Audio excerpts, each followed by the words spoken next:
Bem-vindo ao Mente Empreendedora, com William Câmara e Gustavo Oliveira. Ótima, uma pergunta complexa, né? Eu sou filho de um psicanalista e uma psicóloga, e eu acho que até hoje eu estou tentando responder essa pergunta de quem é o Fernando, né? Mas eu sou um criativo, né? Nasci criativo, acho que foi algo que eu fui, claro, lapidando e me desenvolvendo enquanto criativo, e sou um empreendedor criativo também, né? Hoje eu sou sócio fundador do Rebu, que é um estúdio de branding com operações Brasil e nos Estados Unidos, né? São Paulo, Nova York, mais especificamente.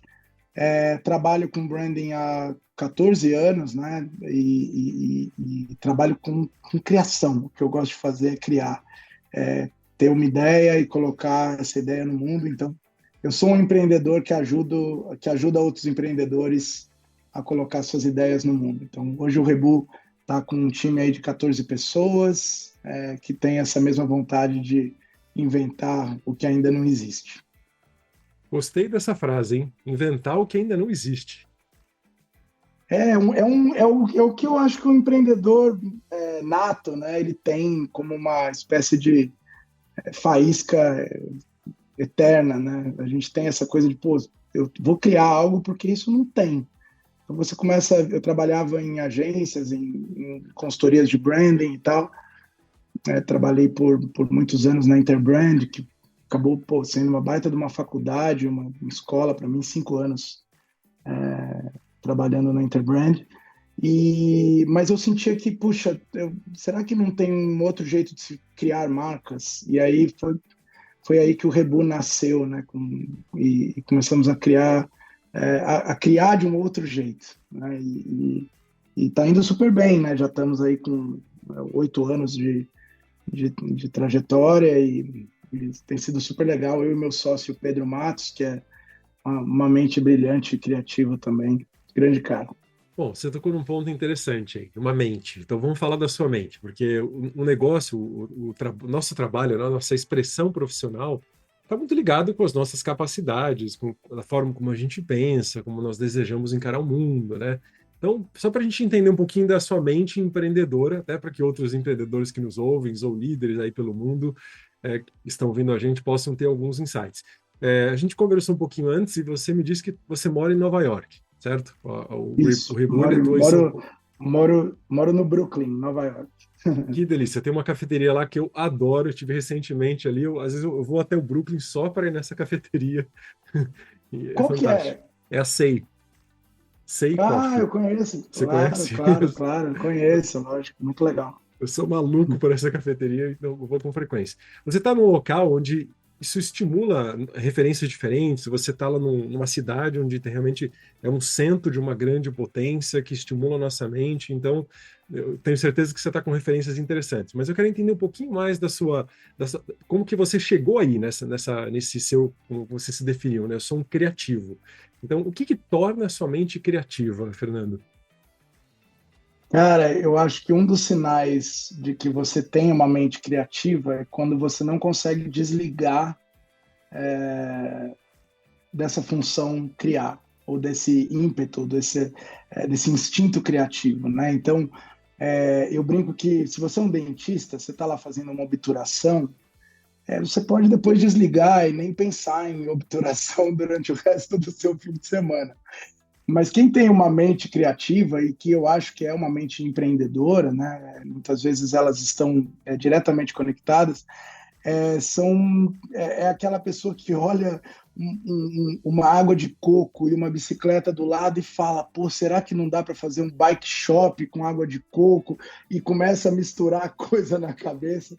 E eu sou assim, eu acho que eu, o Pedro também, Pedro Matos, meu sócio, a gente é assim, né? Então, é, assim, poxa, e estar em Nova York me possibilita ter mais referências, né? Ou seja, você ser bombardeado por mais coisa.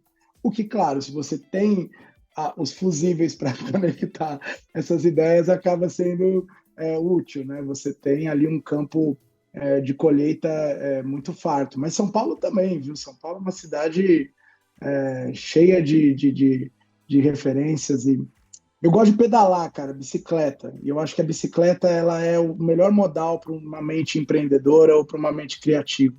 Porque eu acho que ela vai na velocidade certa para que você consiga ter velocidade para chegar onde quer, né? É, e ao mesmo tempo essa flexibilidade para parar em qualquer lugar e ver algo novo num curto prazo. Então, pedalei muito em São Paulo e pedalo, só uso bicicleta, né? Eu tenho um carro em Nova York que é mais para fugir do caos de vez em quando com as crianças. Mas a bicicleta ela é uma dica aí para quem quer desenvolver o olhar criativo, é sair por grandes centros urbanos pedalando, porque ela dá essa velocidade para você degustar coisas variadas num tempo muito curto. Uma boa sacada, né, de entender esse ritmo, né, de você estar sempre conectando, então acho que isso é uma qualidade dessa mente criativa, e esse ritmo, que ele não é um ritmo acelerado demais, ele precisa de pausa, né, ele tem um Isso. movimento que acaba estimulando a criação não ocorre assim às pressas muitas vezes, ela tem sacadas interessantes, né, mas ela ocorre de uma maneira onde quando você abre espaço para ela, né, então isso é Perfeito. poderoso. Eu Nossa. também adoro pedalar, eu gosto sempre que eu vou para Nova York, gosto de pedalar em Nova York, porque é muito propício, é tudo plano, né? Muito fácil. Não, é muito fácil. Em Ah, São Paulo já é um pouco mais complexo. Eu ainda moro no Morumbi, que só tem ladeiras, não. então assim, para sair Aí é você difícil. já desce uma ladeira gigante, mas é divertido. É, Legal. você tá com o Rebu há 8 anos, certo? Isso, E exato. A gente. Aham. conta um pouquinho do que você levou para a Rebu. Quando você foi empreender a Rebu, o que você levou de qualidades do Fernando para lá? Eu acho que é inegável que a pessoa física e a pessoa jurídica se misturam em muitos momentos, né? Isso é sabido, né? Eu acho que essa inquietude, o nome Rebu já traz um pouco disso, né? De quando a gente cria algo, a gente já está a gente quer praticamente esvaziar tudo que foi criado anteriormente para criar algo, fazer um Rebu de novo, né? A gente tem um dos projetos que mais né, nos deu um bom nome e foi a criação da marca Dengo, que é uma marca de chocolate que tá crescendo bastante no Brasil, agora abrindo lojas na França e tal. E muitas vezes clientes chegam para a gente querendo algo parecido com o que já foi criado. A gente fala, não, a gente quer criar outra coisa. É muito, muito legal, a gente tem muito orgulho, amo ter criado a Dengo, desde a estratégia, o nome, a marca, o conceito, a embalagem, tudo é muito um orgulho, mas quando vem um cliente querendo mais do mesmo, a gente fala, ora, então já não é o Rebu, porque o Rebu quer criar outra coisa, né? Então, a gente tem algumas marcas legais no portfólio, né? Dengo, Nude, Bate de Latte, enfim, o Banco Inter, Ambev, agora a gente fez uma nova identidade visual para a Ambev, que, pô, super legal, enfim. Mas todos, cada um tem sua própria história e são como filhos para a gente. Acho que isso também tem a ver com empreender, né? Você ter as suas criações, seja você um empreendedor no ramo das food techs ou uma fintech, um produto. O nosso produto é um trabalho criativo. Mas você ter paixão mesmo, ter muito carinho por eles, assim, tratá-los bem. Eu gostei muito do conceito aí de reboot, de você criar, tá sempre criando uma coisa nova, né? De você estar recriando e construindo uma experiência, por exemplo. Você falou da Dengo, sempre que eu vou ali, eu adoro esse chocolate deles, não só pela qualidade do produto, mas pela experiência que você tem ali no ambiente, né? Então, essa criação dessa complexidade, que você brincou, né, com a bicicleta e água de coco, e você cria uma bike shop que tem lá um espaço para você. Ou seja, essa conexão, ela é muito mágica. E eventualmente ocorre coisas super grandiosas, eventualmente você realmente sustenta aquilo que a marca quer. Nós contratamos uma empresa quando a gente estava empreendendo em Nova York, eu e o Gustavo Oliveira, e a gente comprou uma empresa para fazer o brand, para refazer o brand da nossa empresa, para a gente conseguir. E é interessante como as coisas vão se conectando, né? Os seus valores, aquilo que você quer passar, a forma de comunicar, as imagens. É um trabalho fantástico que parece que nos faz sentir em casa. Para mim, essa é a experiência. Quando um branding é bem feito, dá uma sensação de acolhimento muito grande, né? Então, você conseguir criar para trazer essa sensação é algo muito especial, né? Cara, isso é muito legal, porque eu sou filho, como eu falei aqui no início, né, de psicanalistas e psicólogos, e eu falava para os meus pais na minha época de rebelde adolescente que eu ia trabalhar com algo diferente.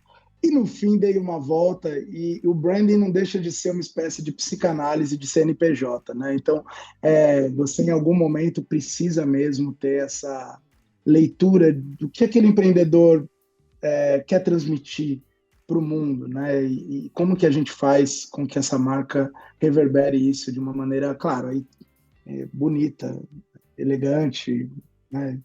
Enfim, conceitual, aí entra a parte criativa, mas tem E muito tem, desse toque, tem sim. arte, né? Que é um processo que você expressa de uma forma com um pouco de arte, né? Não é só porque o brand por completo, né? O que a forma, as cores, as fontes, a experiência, tem um pouco de arte em tudo isso, né? Ah, muito legal, eu sou apaixonado. Eu acho que uma das coisas que acaba nos ajudando como criativos é esse contato com arte. Eu acho que vale, sim, para qualquer empreendedor. Você tá, a gente olhar coisas que não são do nosso universo, né? A gente pega referências de projetos, de marcas bem-sucedidas, sempre tem uma mistura de coisas que não são exatamente daquele ambiente, né? Então, ajuda muito ir sempre a museus. A gente hoje no Rebo a gente trabalha 4 dias por semana. Hoje mesmo eu estava fazendo uma entrevista com um candidato a uma vaga que a gente tem, e a gente falou, mas ele perguntou por que começou essa política dos 4 dias por semana. A gente falou, porque se você é criativo de verdade, você vai usar esse quinto para te inspirar, né? E é verdade, assim, as pessoas que a gente tem no time, elas usam esse quinto dia, essa sexta-feira off, cara, não adianta, vai num café, vai numa livraria, vai numa exposição, vai numa roda de samba, vai em algum lugar receber alguma injeção que pode te ajudar a solucionar um projeto, né? Então, esse quinto dia é o dia que as pessoas trabalham sem perceber.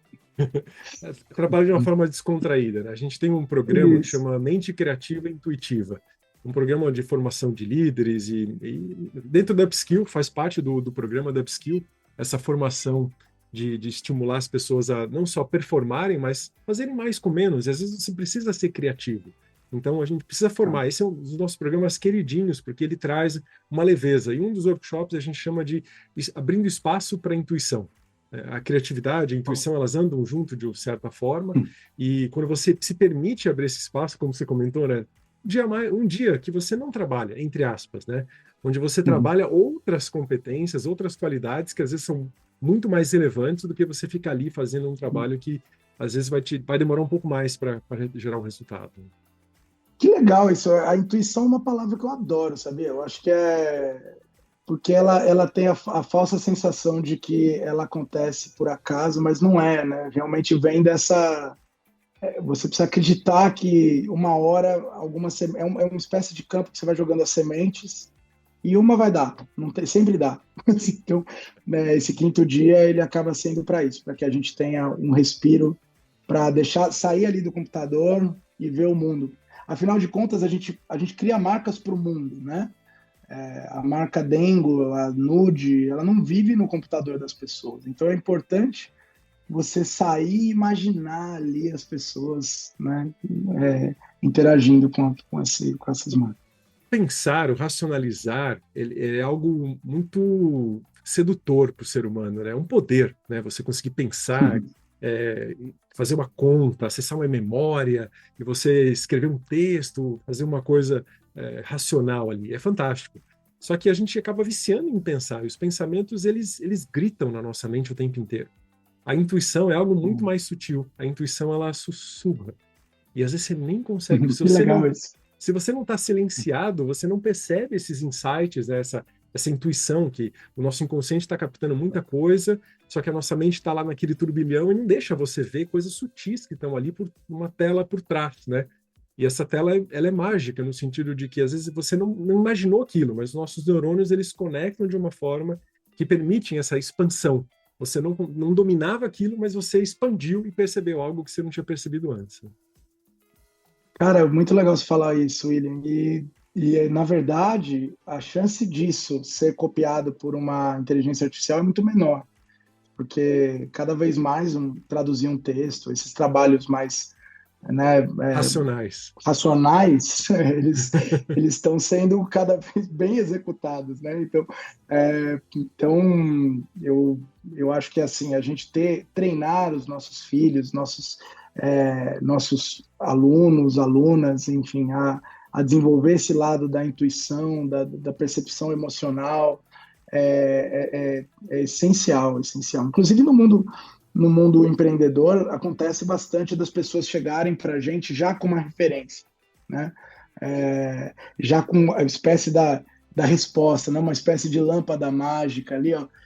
Porque eu vim da Alemanha, e quando vim da Alemanha, vim com essa ideia aqui de não sei o que.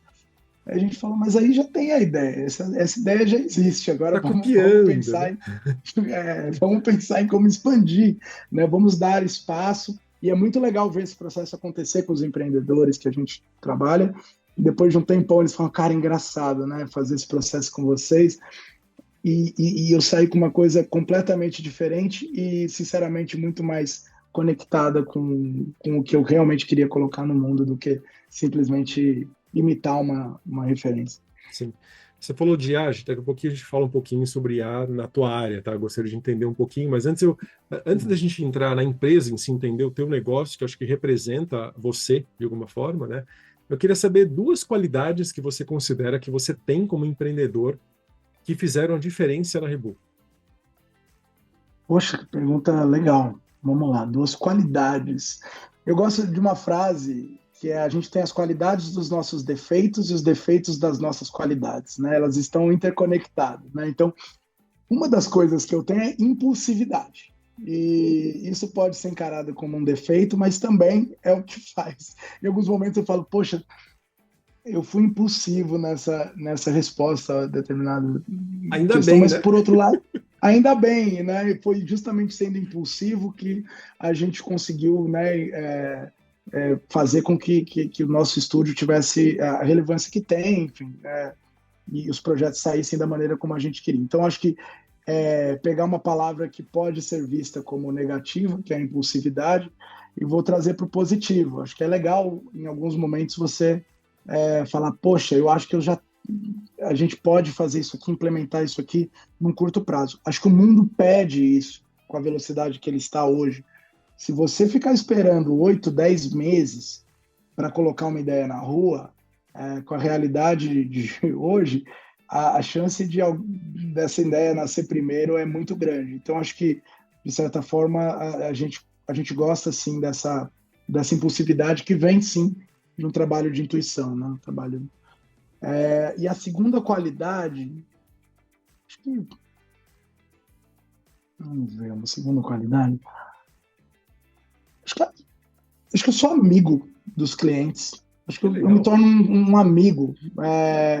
Eu acho que assim, a gente sempre diz que a marca ela tem um lugar, para mim, a cadeira mais importante numa sala de um conselho de uma empresa, numa reunião de direção, a marca. E eu acho que todos se tornam ali amigos, e a gente deixa essa relação cliente-fornecedor de lado, para olhar para essa marca e falar o que ela quer, qual o nome que ela quer para ela, né? Não é o nome que o Fernando criou, que o cliente não gosta, que o outro não gosta, o outro.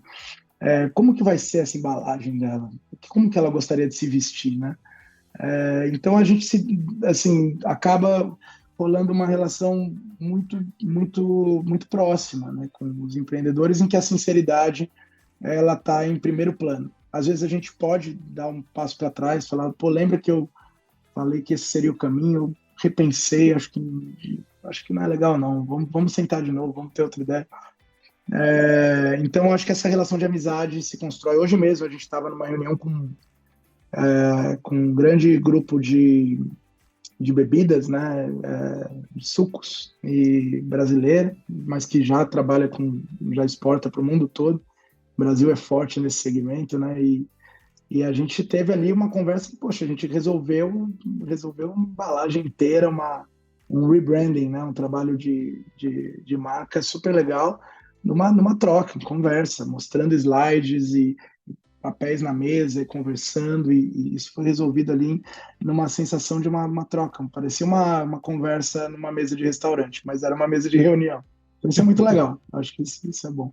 Gostei dessa palavra que você usou, amigo, e gostei do elemento transparência que você colocou, né? Que tem que ser uma coisa gostosa, de sentar e conversar, leve, porque você está criando algo que tem que ser sustentável, não pode ser uma mentira provisória que você coloca, não, gura desse negócio aí, pronto. Não, tem que ser uma Uhum. coisa verdadeira, que senão não vai conectar com ninguém. Não, E você trouxe exemplo de marcas que eu utilizo aí, que elas conectam muito.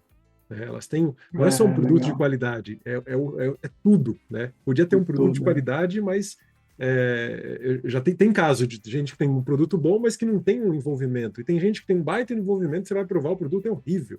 Né? Cara, isso é muito legal, porque a maneira como eu enxergo marca, né, e não sou eu que criei essa metodologia. Essa metodologia, essa maneira de enxergar a marca, ela é muito moderna, né? O pensamento moderno de marca é que o produto faz parte da marca. E não, inclusive em empresas, a gente sempre recomenda que o departamento de marca ele esteja diretamente ligado ao negócio e não apenas ali como um apêndice no departamento de marketing, né? Porque você está diretamente conectado, você conecta essa história, esse ciclo de uma maneira muito mais sistêmica, complexa e bonita, né? Porque quando você tem uma verdade de negócio que ressoa numa expressão de marca. Isso é muito mais verdadeiro, e por isso que eu acho que dentro do mundo da comunicação, o branding sempre vai ser a área que eu mais vou me identificar. Eu te perguntei das suas qualidades, porque às vezes depende do setor, da área que alguém está aprendendo, a gente esquece de algo que tem que ser, é muito importante. E a gente, quando conversa com alguém que já tem um track record, que já tem um sucesso aí em algumas áreas, entender essas habilidades ajuda a gente a ter ideias e até desenvolver coisas que a gente tinha deixado de lado, né? Então, hoje a gente tem milhares de ouvintes, homens e mulheres do mundo, pessoas do mundo inteiro que acompanham a gente, que de alguma forma estão ali aprendendo com outros empreendedores, estão ganhando, aprendendo com os erros também, não só com os acertos, né? E acho que isso é importante. Agora, Fernando, conta um E eu pouquinho sou, da. e eu sou ouvinte, tá? Ah, Sou que legal. ouvinte e também acho que assim, publicitário é conhecido por muitas vezes ser, entre aspas, dono da verdade, e eu acho que assim, no Rebu a gente quebra com isso completamente. Assim. Às vezes uma grande ideia parte do cliente, a gente fala, cara, essa ideia é boa. Então a gente quebra um pouco essa parede divisória, né? Isso é legal E porque aprende com os outros. tem muita coisa que não vem da teoria, ela vem da prática. Muita sabedoria acontece ali na prática. Nós, na Upskill, a Upskill é uma plataforma de mentorias para empresas, né, para líderes. E a gente tem um programa validado pela Universidade de Ryerson, em Toronto, no Canadá. A gente atendeu empresas em Nova York, ou seja, a metodologia está muito bem testada. A gente sabe que funciona. Mas muitas vezes ali no dia a dia, a gente pergunta, como que você vai resolver isso? A gente tem uma solução, mas traz um exemplo, baseado nessa história que eu te contei, das experiências que eu comentei com você, como que você resolveria isso agora? E é interessantíssimo como o cliente, lá, o líder que está fazendo a mentoria, muitas vezes, ele tem sacadas geniais, mas só estava precisando de um trilho para guiar ele a chegar naquela sacada. Então você tem razão, as boas ideias às vezes surgem ali da cocriação, né? Isso é muito legal. Isso é muito bonito ver acontecer, quando as pessoas se empolgam. Tanto é que as pessoas perguntam que tipo de cliente que vocês gostam de atender? Eu sempre falo, os apaixonados. Esses são os mais legais, porque eles mandam mensagem de madrugada no Slack. Claro que nem sempre a gente responde na hora, mas você percebe que existe um envolvimento do cliente com o que ele está colocando no mundo, que é muito profundo. É muito melhor um cliente engajado nesse sentido do que aquele que só quer um retorno financeiro ou só está querendo colocar uma ideia no mundo de um jeito menos apaixonado, né? Então a gente gosta dos apaixonados, que são essas pessoas que têm essa sede, né, de desenvolver algo novo. É legal, Fernando. Agora conta um pouquinho para a gente qual o principal produto da Rebu, o que a Rebu faz? Perfeito, nós somos um estúdio de branding e design, né? Então, quando chega, a gente faz desde uma marca do zero, né, a marca que a pessoa, né, tem um capital próprio ou recebeu algum investimento por uma ideia, ela chega para a gente e fala, eu preciso criar essa marca. E aí a gente pensa numa estratégia de marca, né, como é que essa marca vai se posicionar, como que ela vai ter uma história que é só dela, que seja verdadeira, honesta e ao mesmo tempo cativante, e como vai ser o nome dela, qual vai ser o nome dela, se vai ser um nome brasileiro, global, curto, longo, poético, conceitual, descritivo. A gente cria esse nome, né? Eu adoro criar nomes, me orgulho disso. E depois, como vai ser a cara e as experiências que você vai ter com essa marca. Se é um produto de alimentos, né, um food and beverage, a gente vai lá e cria uma embalagem, uma manifestação disso. Se é uma loja, como é que vai ser essa loja, esse conceito. Se é um restaurante, a gente fez agora todos os... Você já teve lá no Rosewood Matarazzo? Os restaurantes? Sim. A gente fez todos aqueles espaços, as marcas dos espaços, né? Então, Rabo de Galo, Blaze, são marcas que fogem do que a gente espera como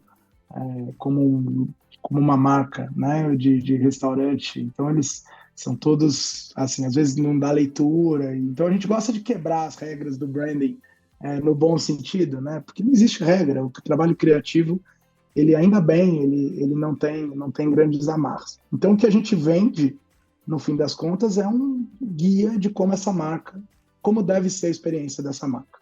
Seja ele em formato de uma embalagem, mais redes sociais e tudo mais, seja uma marca de uma fintech que vai ter ali uma UX num aplicativo, como deve ser a experiência dessa marca. Isso é um trabalho co-criativo. Como a marca se apresenta ali, né? Isso é importantíssimo, é valiosíssimo. Eu sei que não é algo barato em termos de, porque exige um trabalho, exige competências que você não compra com uma IA simplesmente, né? Você precisa de referências. Ainda não, ainda bem. A gente já vai falar um pouquinho sobre isso, mas eu acho que, como a gente estava conversando no início, né, sobre aqueles insights, aquela intuição, tem mais coisas do que você simplesmente colocar elementos racionais, algoritmos que vão te trazer uma resposta. Eu acho que tem muito mais alma aí do que simplesmente uma conta, né, uma soma de alguma coisa assim. E você falou que você mora em Nova York, né? Os brasileiros são conhecidos como serem gênios do marketing no mundo inteiro. Eu tenho um amigo brasileiro que é diretor de uma grande empresa de marketing em Nova York, inclusive. Então, assim, o brasileiro é muito bem visto como marketing, né? Como é que está a atuação de vocês aí? Como é que funciona o trabalho da Rebu nos Estados Unidos? Legal. Não, o Rebu faz exatamente 3 anos que a gente começou a atuar com clientes internacionais, assim, projetos que não são conectados ao Brasil de maneira alguma, né? E a gente está em processo de evolução, muito legal. Assim, a gente começou com uma marca de uma biotech da Califórnia, né? Que é uma empresa super transgressora dentro do seu segmento, né? De microbiomas, chama Persephone. Depois a gente começou a gente foi chamado para criar uma marca de um jet ski que sobe da água, assim, que é muito legal. A gente deu o nome dele, Velo Hyperfoil, e a gente fez aí uma marca que está indo super bem, já venderam os primeiros protótipos, a empresa está indo super bem. E, cara, fizemos uma escola em Boston, a Escola Francesa de Boston, vamos soltar o case aí em breve. Fizemos um teatro em Atlanta, o Teatro Call Outfit, que é um teatro fundado em 1977 em Atlanta. A gente fez o rebranding desse teatro. Foi um projeto super legal.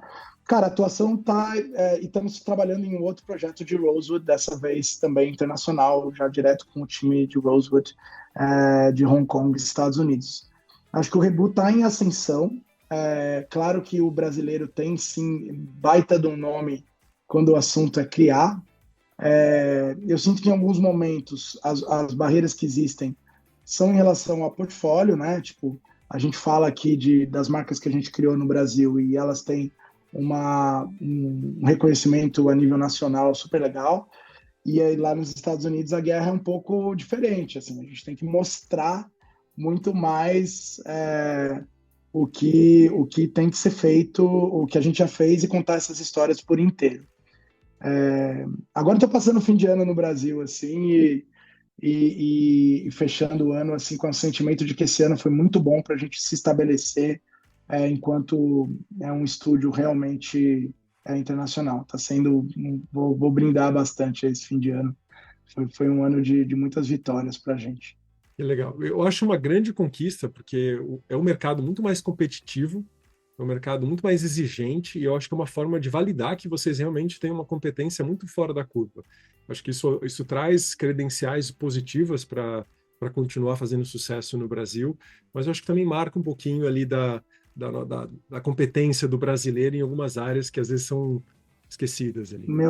Eu concordo 100%. Acho que o Brasil, eu acho, inclusive conversando com o pessoal de outros, entre aspas, concorrentes, né, parceiros, colegas, né, galera da Tátil, galera da Polar, né, Asa 11, assim, a gente percebe que, poxa, se a gente conseguir construir coletivamente esse imaginário da capacidade do brasileiro, a gente deixa de ser apenas profissionais muito competentes em agências internacionais para nos tornarmos realmente, né, donos da nossa própria competência. E isso é, é algo muito valioso para o Brasil, enquanto branding do Brasil, né, branding da própria ideia do que é a criatividade brasileira.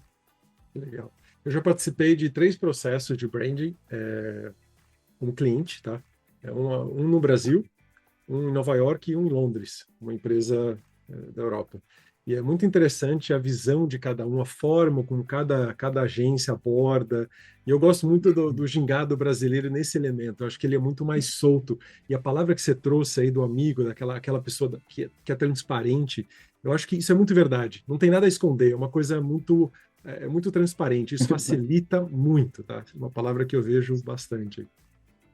Que legal você falar isso, William, porque os clientes internacionais que a gente trabalha, depois que a gente quebra a primeira barreira do ceticismo, que existe, né? Tipo, a pessoa está ali apostando seus milhares de dólares num estúdio brasileiro com um portfólio de marcas que talvez ele não conheça, né? Então, existe sim essa barreira do ceticismo, mas depois que isso é quebrado, a troca, eles normalmente vêm com um feedback próximo ao seu, assim, de que legal, o time de vocês, a gente faz coisa na faixa, assim, fala, vou te entregar aqui também, essas ilustrações tão legais pra caramba, você vai usar.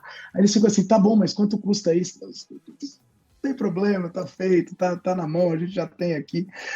E isso não é uma prática cultural do americano, ou às vezes uma conversa que extrapola a formalidade dessa relação cliente-fornecedor. Então, isso é muito, muito valioso e os clientes americanos e também os não americanos, mas internacionais, percebem isso e valorizam muito isso. Eu acho que você está com uma oportunidade muito grande aí. Nos 3 processos, o que eu me senti, não foi nem pela língua, né, por ser em português aqui no Brasil, mas pelo formato, pela abordagem, foi muito mais profunda do que os processos que eu fiz nos outros países. O resultado foi bom, foi interessantíssimo o resultado que a empresa aqui de Nova York trouxe para a gente, foi super criativa a abordagem que a empresa que nos atendeu em Londres, mas é muito diferente a profundidade que acho que o brasileiro consegue trazer. Então, acho que você está no caminho certo, no lugar certo aí, parabéns. É engraçado, né? Porque o branding, às vezes, eu comparo com aquela ideia de... Você já foi ao shopping e provou uma jaqueta que ela é legal, ela é bonita, mas você só fala assim, mas não é para mim, sabe? Eu entendo, às vezes o vendedor ou a vendedora sempre fala, pô, mas ela é legal pra caramba, ela tem esse bolso que é super moderno, que isso aqui. Você fala, cara, eu acho ela incrível, eu só não me vejo vestindo, né? E eu acho que esse lado da amizade que faz com que a gente perceba e a gente, durante o processo, a gente começa a direcionar a entrega para o que realmente encaixa com a alma daquele grupo de empreendedores. Legal. E a gente começou falando sobre IA, né? Como é que você vê a IA, né? O tsunami da IA? Eu entrevistei um empreendedor que já está há mais de uma década trabalhando com inteligência artificial. A coisa apareceu agora nos últimos anos, mas tem gente trabalhando já há muitas décadas com isso, né? Então, como é que você vê a IA, além da parte administrativa, além da parte de criação, como é que você vê ela como um cerne da tua entrega, né? Como se fosse substituir você. Você chega a enxergar isso? Como é que você vê o futuro do teu negócio, da IA com o seu cliente? Eu acho que a inteligência artificial, ela é o meio. E ela é o meio na definição mais literal dessa palavra. Ela é mesmo o meio.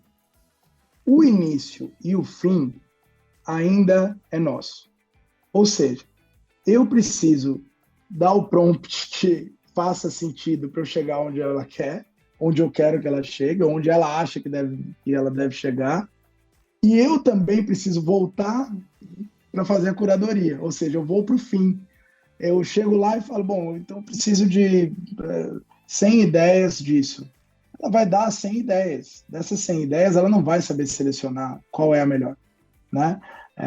Então, acho que essa questão mais humana, né, essa inteligência humana, a inteligência natural do ser humano de entender e ter a percepção do que faz sentido para determinado contexto, também é muito nossa e ainda precisa ser feita por uma mente humana, né? Eu ligo com chegou um momento, esse processos de branding, as pessoas conversam muito sobre o dia que acabarem os nomes. Já está acabando, né? Os nomes já estão acabando, né? Então já existe marcas de todos os nomes, em todos os segmentos. E aí uma pessoa, eu lembro na época, um diretor da própria Interbrand me perguntou, vai chegar um dia que quem cria nome não vai precisar mais trabalhar, porque todos os nomes já vão estar tomados, e a gente vai ter que comprar um nome para poder. Aí eu pensei, mas a gente ainda vai ter que trabalhar para escolher qual comprar, né? Porque então, assim, é mais ou menos a mesma lógica com a IA. A IA a gente trabalha no início para dar uma direção para onde ela vai, e depois, no final, a gente trabalha com curadoria para selecionar daquele batalhão de coisas que ela criou, o que funciona. É como se fosse uma internet. A internet está aí para todo mundo, é o meio. Agora, se você vai conseguir, se a gente soltar o William e Fernando agora para fazer 20 minutos de buscas de determinado segmento, a gente vai voltar daqui 20 minutos com referências completamente distintas. Então, eu acho que é isso que é bonito. No fim, a gente ainda no mundo criativo ainda precisamos ter esse trabalho de curadoria e essa alma, um projeto. Agora, lógico que tecnicidades, esses trabalhos realmente eu acho que assim é preocupante, assim, tradução, ilustrações, fotografia. Acho que todo mundo está precisando pensar em como é que eu coloco a alma no que eu estou criando, porque senão realmente a IA vai substituir. Acho que não vai ter jeito, é inevitável, mas eu acho que ela pode trazer esse nivelamento da inteligência, aumenta a inteligência de todo mundo, de alguma forma, todos os seres humanos que usam a ferramenta. Então, acho que a gente começa a navegar em locais mais altos, em níveis de inteligência, né? A gente vai ter que dar mais espaço para a intuição, ter que dar mais espaço para essa alma, né? Esse elemento sutil que só o ser humano ainda tem por ter consciência de que ele está vivo, né? E parece romântico, né, dizer isso. Que, poxa, que alma é essa que vocês estão, né, delirando sobre, né? Mas, assim, dá para a gente dar exemplos bem, bem práticos. Se você pegasse a marca de chocolate da Bahia, talvez a IA não chegaria no nome Dengo, né? Ou se chegasse, ia estar lá Dengo, Mimo, Quero, Bora, ia ter uma lista de 50 nomes. E aí chega a gente e fala, pô, mas peraí, esse aqui é diferente de todos os outros. Então, ainda existe ainda bem, essa alma de qual nome representa melhor, qual ideia, qual conceito, qual narrativa representa melhor o que aquela marca quer contar para o mundo. E conectando aí esse elemento, uma palavra que você trouxe no início da nossa conversa, né, que você disse que você gosta de trabalhar com clientes apaixonados. Eu não creio que uma IA vai ser capaz de representar essa paixão ainda. Tá? Talvez, acho que muita coisa evoluir, a gente pode estar enganado, acho que ela vai chegar. Nós mesmos, nós estamos construindo um mentor virtualizado, ou seja, a gente pega todo o conhecimento de um mentor e joga nela para que ela consiga trabalhar para aquele mentor, dando mentorias com aquele conhecimento. Eu mesmo tenho 6 livros escritos, tenho uma metodologia formatada, ou seja, tem muita informação que eu consigo alimentar a minha IA, e assim que eu acabo uma sessão de mentoria com um executivo, eu vou lá e trago. Pergunto para ela, trago o Que legal. desafio e ela me traz uma resposta. Na maior parte das vezes, são respostas muito interessantes que até eu não tinha pensado, porque ela consegue conectar tudo. Eu estou com Tudo. algumas coisas na memória ali, eu consigo usar da minha criatividade, da intuição para trazer uma resposta muito específica. Então, ela me traz uma lista de 10 coisas. E eu talvez tivesse pensado em Isso é 2. sensacional. Então, tem uma utilidade, né? Tem algo interessante para a gente aproveitar nisso, né? Para trabalhar junto. A gente usa no dia, a gente usa, exato, trabalhar juntos, assim, co-criar com a inteligência ali, né?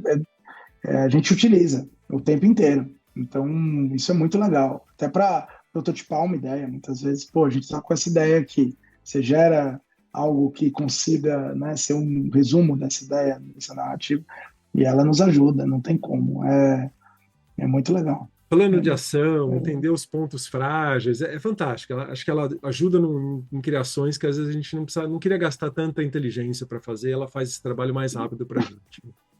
Ótimo, E, não, é sensacional. Fernando, nem de acerto vive empreendedor, né? Então eu queria saber de você, o que você considera um erro que você teve no passado, na tua história, e que você superou isso, e que você pode trazer aqui para que um outro empreendedor, um outro líder, não venha cometer esse erro, né? Que possa aprender sem precisar errar, sem ser atrasado pelo erro, né? Cara, que legal essa pergunta. Eu acho que um dos erros que eu cometi enquanto empreendedor é, em alguns momentos, ter receio de interferir nas coisas, achando que as coisas iriam naturalmente pela direção que eu acredito. Acho que quando a gente é um empreendedor tão conectado com o PF e o PJ se misturam tanto, não tem problema algum você assumir que eu vou interferir sim e direcionar as coisas da maneira como eu quero. Parece algo egocêntrico e vaidoso, mas não é. Não significa que a gente não vá ouvir as diversas ideias, outros empreendedores, outras trajetórias, e é muito importante que a gente ouça, leia, veja pelas experiências dos outros, mas não ter medo da gente mesmo tomar as decisões que a gente acredita.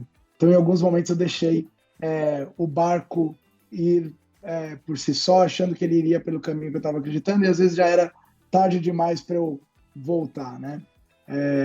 Então, eu acho que assim, a minha dica seria, e o meu erro foi em alguns momentos deixar a vida me levar, né? E não é assim, empreender não é assim.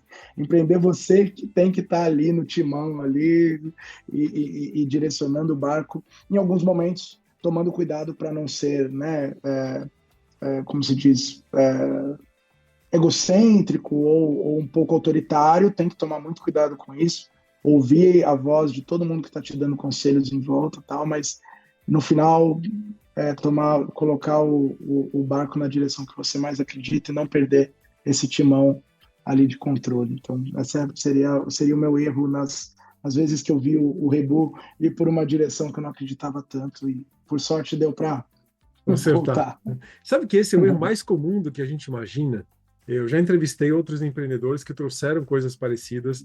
No dia a dia, eu mentoro pessoas que falam, olha, eu devia ter me ouvido mais e seguido nessa direção. Eu mesmo, como empreendedor, às vezes eu acabo deixando as coisas levando, porque não dá tempo de atuar em tudo. Então, o empreendedor, ele faz o papel de 10 pessoas, comparado com uma empresa grande, superestruturada, com governanças e processos bem feitos. O empreendedor faz trabalho de 10. Então, falta energia para você tomar tanta decisão, fazer tantos ajustes, e às vezes é simplesmente mais fácil falar assim, não, faz assim, vai dar certo assim também. Você quer acreditar que vai, mas no fundo você sabe que não vai. E você precisava interferir em tudo mesmo. Só que às vezes não dá tempo, né? Então, a questão do tempo é muito central. Para nós foi muito legal essa questão dos 4 dias por semana, voltando porque a gente também teve, em contrapartida, em relação ao time, uma liberdade para ser bem mais ágil nas tomadas de decisão. Então, assim, não é, culturalmente no Rebu, não é feio você sair de uma reunião se você sente que você está perdendo tempo ali, que seus, né, não é visto como algo negativo. Ó, gente, tchau, assim, ó, sai, né? Assim, tá todo mundo, a gente confia que as pessoas estão ali trabalhando, né? E elas de fato estão, não tem a menor dúvida disso. Mas a gente, então isso assim, você começa a tomar essa questão da agilidade, ela é central. Você começa a tomar as decisões ali de uma maneira mais ágil, mais rápida, e entender que sim, a gente precisa interferir nesse, não ter vergonha de, pô, mas eu vou interferir em tudo. Não, assim, no momento que a gente está, é legal interferir e deixar as coisas no prumo que a gente acredita. Acho que esse foi o. Agora, por outro lado, assim, acho que um dos grandes acertos foi essa internacionalização. Acho que foi uma baita de uma jogada. A gente consegue representar o Brasil de um jeito super legal e também assim, direcionar o timão para o caminho que a gente acredita que o Brasil merece esse espaço nos grandes centros, né, do mundo. Ia te perguntar agora qual foi o maior acerto, e você já me respondeu e concordo plenamente. Eu acho que isso pode trazer não só uma potência, trazer crescimento para a tua empresa no Brasil, mas também trazer aquele orgulho, né? O brasileiro precisa do orgulho, né? Eu estava assistindo aquele seriado sobre a história do Senna, que saiu recentemente, renovado, lá bonitinho, e é gostoso lembrar do quanto aquilo trouxe de orgulho no momento que o Brasil estava precisando. E eu acho que a gente está precisando de novo, né? Talvez vá sempre precisar disso, de alguma forma. Eu concordo, William, e eu fico feliz de saber que você, né, tem essa trajetória também internacional. Assim, não é. A gente sabe que não é fácil, a gente, né, sabe que vão ter portas se fechando e a gente vai ter que, em alguns momentos, lidar mais com isso, com essas frustrações, do que quando a gente está dentro do nosso próprio território, mas também quando abrirem um pouquinho, a gente já abre de uma vez e consegue entrar com todo esse encantamento que a gente estava falando, né? Entrar de uma maneira inusitada, uma maneira surpreendente, uma maneira criativa. A gente tem um potencial gigante enquanto, né, sei lá, uma indústria, uma nação criativa, né? Isso tá aí se eu fosse escrever um livro, você escreveu quantos? 6? 6. 2 estão publicados, 4 isso, estão em revisão ainda. Talvez, pô, eu acho que eu iria gastar minha energia com um livro sobre o brasileiro com uma nação criativa, porque eu acho que isso a gente tem isso na nossa formação, e tanto para jogar futebol quanto para compor músicas e também no mercado empreendedor e publicitário. Então isso é muito valioso. A gente não pode abrir mão disso não, e vamos cada vez mais demarcar território. Pronto, já temos uma ideia, já dá para pedir para a IA criar o índice, tá? Eu brinco, mas metade dos meus clientes de mentoria executiva escreveram livros. Porque isso não é só uma ferramenta de marketing, mas é uma forma de você se posicionar ali, marcar, criar um marco, sabe? Não é só sobre autobiografia, mas é sim sobre você multiplicar aquilo. Às vezes a gente é muito egoísta, né? De guardar as nossas competências só para a gente, mas o mundo está aí precisando de tudo. E esses livros, eles representam, no meu ponto de vista, né, uma forma de você colocar aquilo que você fez de bom para o mundo e multiplicar um pouco desse conhecimento, dessa sabedoria para mais pessoas, né? Excelente. E a gente tem ainda uma dominação do americano e do europeu dentro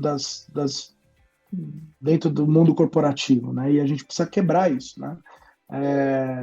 E isso vem muito com a nossa autoconfiança enquanto brasileiros, de conseguir disseminar essa nossa potência. Bacana, Fernando. Foi muito bom o papo. Eu queria saber como é que a gente faz para contratar o serviço da Rebu, como é que funciona? Olha, website rebu.work, o nosso Instagram, @rebu_work. Lá tem as informações, os e-mails, também pode entrar em contato diretamente com allo@rebu.work, e a gente vai prontamente responder, montar uma proposta e, quem sabe, trabalhar e co-criar uma marca, né? Mas é por aí. Obrigado muito pelo espaço, pela conversa gostosa, né? Uma conversa criativa. Essas conversas fazem a gente pensar e repensar. Então, isso é muito valioso sempre. Você sabe que um dos motivos da gente criar esse podcast é para conversar com iguais, com parceiros que estão numa jornada empreendedora e que têm dores parecidas e que a gente não está sozinho lá, superando um montão de obstáculos. Isso traz um alento, né? Tem pares pelo mundo, eu estou sozinho aqui, mas eu tenho pares pelo mundo que estão criando jornadas parecidas, de impacto, trazendo influência, trazendo melhorias para o mundo, né? Então, e William, juntos. Você sabe que eu sei que você está aqui já no famoso wrap-up, né? Mas uma das coisas que eu acho muito legal sobre isso é, de novo, a sinceridade e a franqueza, porque o mundo corporativo, ele pede, inevitavelmente, que você se mostre sempre forte e sempre um grande vencedor. Isso é uma das maiores farsas que existe, né? A gente tem as nossas frustrações, os momentos que as coisas não deram muito certo, os erros, acertos, né? E eu acho que esse espaço que vocês estão proporcionando, ele é muito válido, porque mostra que todos nós temos as nossas vulnerabilidades, as nossas inseguranças e as nossas solidões. Então, obrigado aí pelo espaço mais uma vez e por né, compartilhar histórias verdadeiras do que é empreender, né? Essa é a intenção, porque às vezes eu acho que é super romântico, né? Tal como, mais ou menos como ter um filho. Tem muita coisa boa, mas tem muito trabalho para fazer, né? Quem tem filho sabe como é que igualzinho ter um filho, igualzinho. E eu brinco com isso em relação à marca, sabia? Que eu falo assim, olha, criar uma marca é uma delícia, assim como fazer um filho. mas o difícil é, depois que ela nasce, você saber que você precisa fazer a embalagem, fazer as redes sociais ali, né, as campanhas todo final de ano, brindes para clientes. Então é realmente um trabalho árduo, cada marca tem as suas dificuldades e as marcas têm esse paralelo realmente com ter um filho, né? Muito, muito legal. Fernando, obrigado novamente pelo papo, foi um prazer bater esse papo contigo. Acho que a gente teve uns insights interessantes sobre criatividade, sobre exportação de talentos, muito divertido, e que a Rebu tenha muito sucesso e a gente venha conversar no futuro ainda. Obrigado pela participação. Obrigado pelo espaço mais uma vez, e foi muito agradável, muito legal, William, e parabéns pelo seu trabalho também, viu? Um abraço, obrigado. Tudo de bom, bom final de ano aí. Igualmente, até a próxima. Tchau, tchau. Se você gostou do que falamos nesse episódio e quer ficar por dentro de mais conteúdo e atualizações, ou ainda mandar sugestões de temas do que você quer ouvir por aqui, siga o Instagram, @a mente do líder futuro. Até o próximo episódio.